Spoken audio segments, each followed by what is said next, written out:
In the end, these things matter most. How well did you love? How fully did you live? How deeply did you let go? Life's too short to worry and get upset over little things. When you realize that you will know nothing matters the most. At the end of the day, accept love and the beauty around you, which you can cherish forever.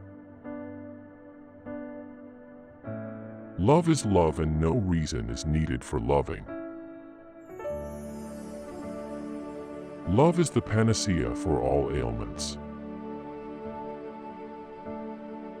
It gives you soothing and comfort in the midst of all chaos. Live your life worth living. Some people just spend it getting stranded in miseries and darkness. And last but not the least, let go of everything which holds you back. You don't own all the miseries, and there is a lot more to enjoy and cherish in life than problems and difficulties. A unity of three separate relationships. 1. Our relationship with others, nature, and the universe. 2. Our relationship with God. 3. Our relationship with ourself. These relationships are not alien to one another. There are no boundaries between them. They move in the same direction. Humans are social animals by nature, as propagated by Aristotle. We are peaceful, loving, and cooperating by nature. We are bound by habit and by need. We cannot live in isolation. However, there are certain factors, according to Al-Ghazali, which create misunderstanding between our relationship with others. We must treat our near and dear ones in an utmost respectable way in order to bring harmony and cohesion. Another thing is the relationship with God. We must adhere to the teachings of God and refrain from doing any harm to other beings. Last but not the least, how we treat ourselves. These three are not inalienable and move parallel. We must try to maintain balance between the trio in order to avoid any complications. For one who knows not God, mighty and glorious. Silence is imperative, and for one who knows God Most High, silence is prescribed. We all bend down before God with great reverence. It is a matter of great respect and affection towards our Creator. As silence is half of the faith, and we must maintain it while going before God. Even for those who do not believe in God, must maintain silence to respect the sentiments and emotions of the believers. As for the believers, they are advised not to make their voices louder. While presenting themselves before the mighty and glorious God. Religion enacts devotions and ultimate reverence among its followers. God is the greatest and above all, and we should treat it with the same spice. Otherwise, we may not be punished for our blasphemy and disrespect. And how can someone be described as flawless or protector who is not freed from his lower self? We all are imperfects. And that's perfectly all right. Everyone is embedded with certain loopholes and deficiencies. We try to satisfy our egos and inner self through different means and methods. Though we all were born free, everywhere we are chained by the customs and traditions of the society in addition to our own hunger and greed. Nobody can be termed free unless he restrains himself from the worldly pleasures and gains. We become impassioned slaves while pursuing happiness and merriness. World is a place of never-ending wishes, and we must be cautious not to fall in the trap of materialistic things and objectives. Real freedom lies in having a heart free from worldly distractions. Once we achieve that standard, our life will be at peace and free from greed and lust. Hatred is never appeased by hatred in this world. By non-hatred alone is hatred pleased. This is a law eternal. An evil cannot be eradicated by committing greater evil as propagated by Machiavelli. In Buddha philosophy, evil can be uprooted by kindness and gentleness. If we respond hatred by a hatred way, it will fuel the already aggravated situation and become a Hydra beast. So the best course is to counter the hate by love, compassion, and beauty. Live with no sense of mind, not forming attachment to experiences. Ownership of material is the main cause of disturbance everywhere.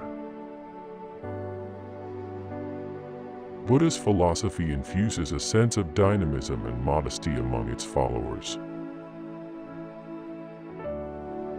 As it is rightly said, grief is the price we pay for attachment. This world is temporary, and we all are mortals, thus lead a life without getting attached to the materialistic world. There is no fear for one whose mind is not filled with desires. Never-ending wishes makes a man a slave. To fulfill these wishes, one strives and strives until death arrives. Lucky are those who have no wishes and lead the life in a satisfactory way without aggrandizement. As said by Carl Jung, I am rich because I have no desire. A person who has no love for materialistic possessions is truly enlightened. Wishes compel people to fulfill in whatever capacity possible, while patience creates endurance. Whatever is not yours, let go of it.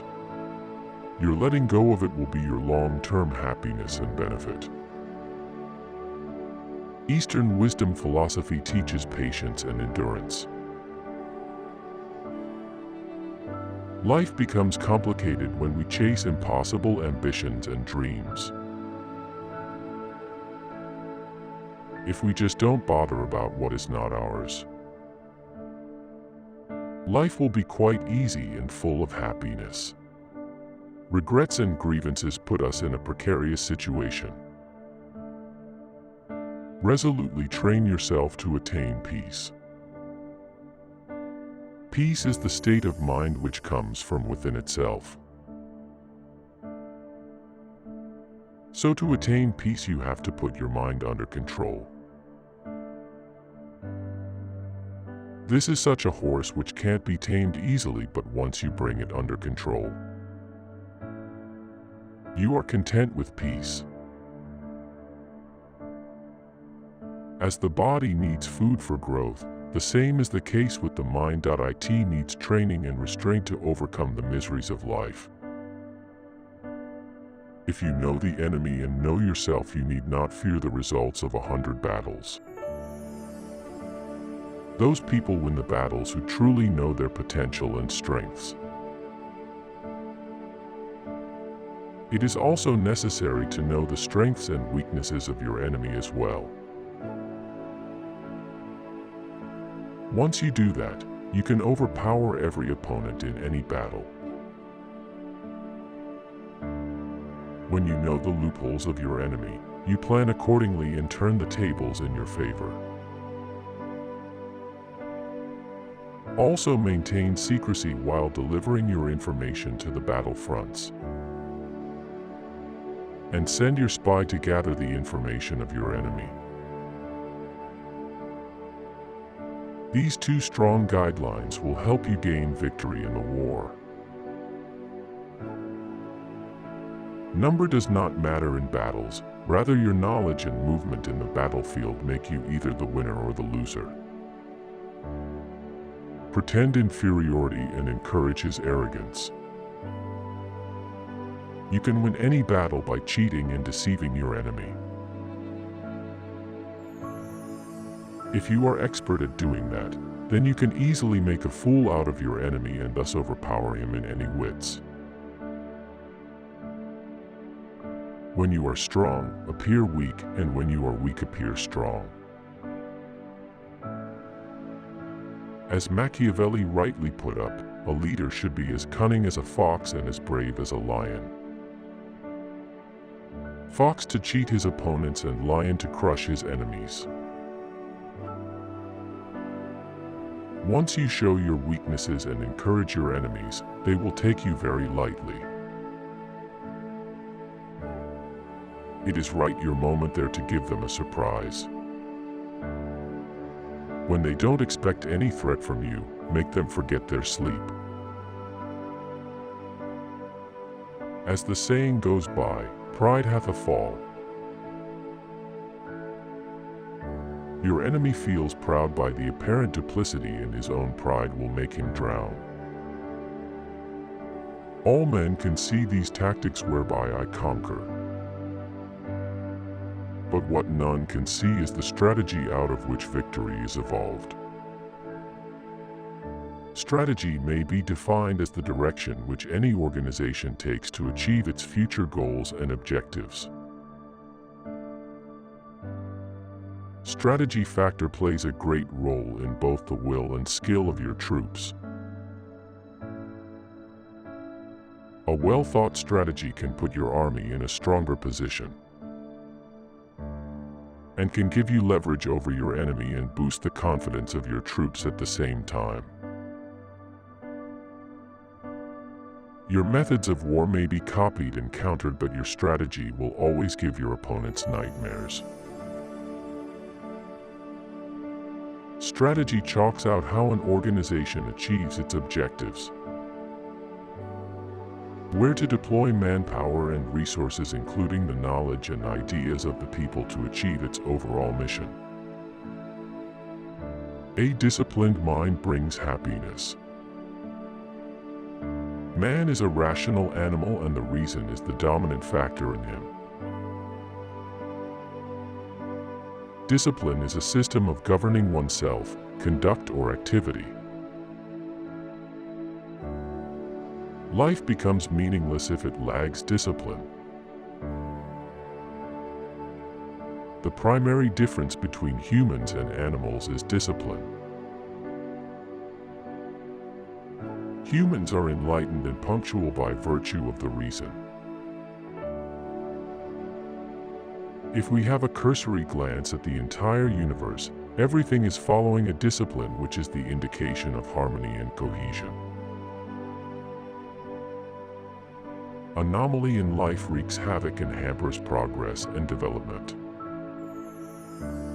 Conquer anger with non-anger, conquer badness with goodness, conquer meanness with generosity. Man is a mixture of good and evil. Mischief runs in his nature. If evil is allowed to spread in the society, it will pollute our hearts. Only light can eliminate darkness. If you encounter meanness, respond with generosity to win over others. Speak no evil, hear no evil, and see no evil. The best course is to shun evil. Ardently do today what must be done.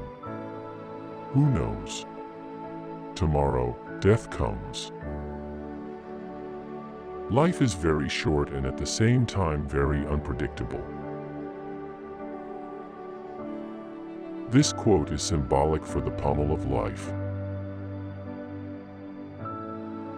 One must not put off one's tasks till tomorrow because nobody has seen it.